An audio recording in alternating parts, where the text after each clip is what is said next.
Sudah 60-an tahun di tanah Papua ini konflik bersenjata terus terjadi karena kepentingan investasi, eksploitasi sumber daya alam di tanah Papua ini. Apakah kita berani bersuara? Apakah kita orang Katolik, orang Kristen yang merayakan Paskah ini hanya seremonial saja?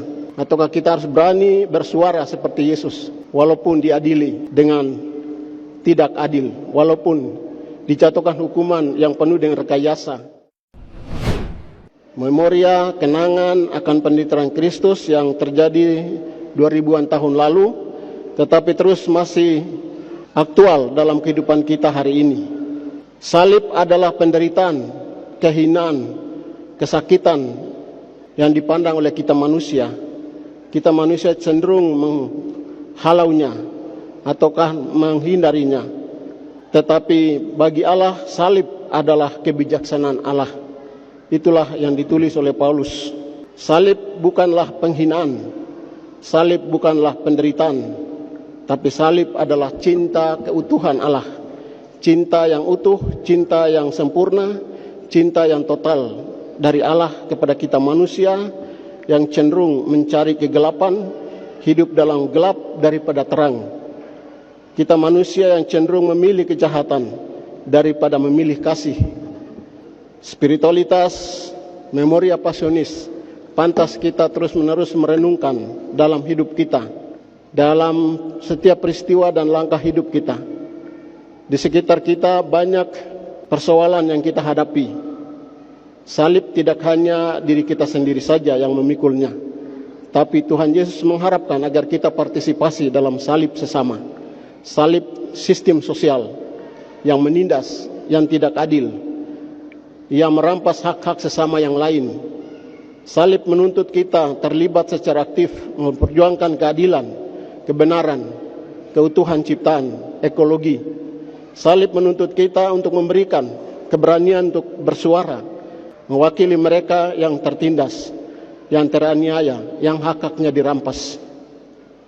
Seorang teolog Amerika Latin, teolog pembebas, seorang Yesuit, Ignacio Ellacuría menulis sebuah refleksi tentang situasi Amerika Latin.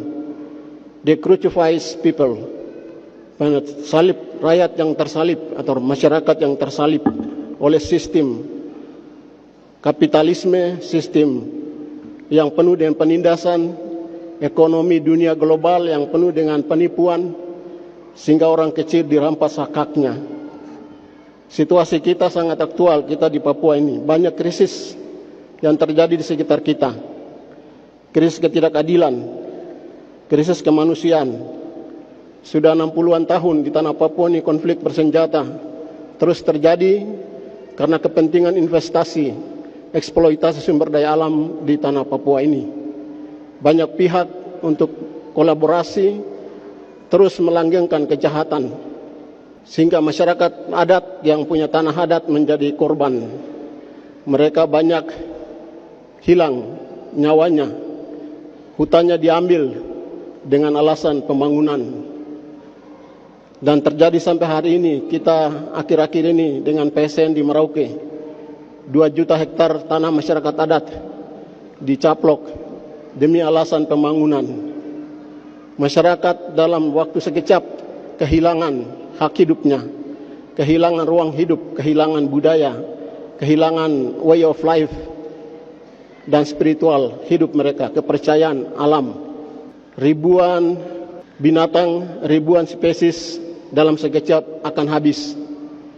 Apakah kita berani bersuara?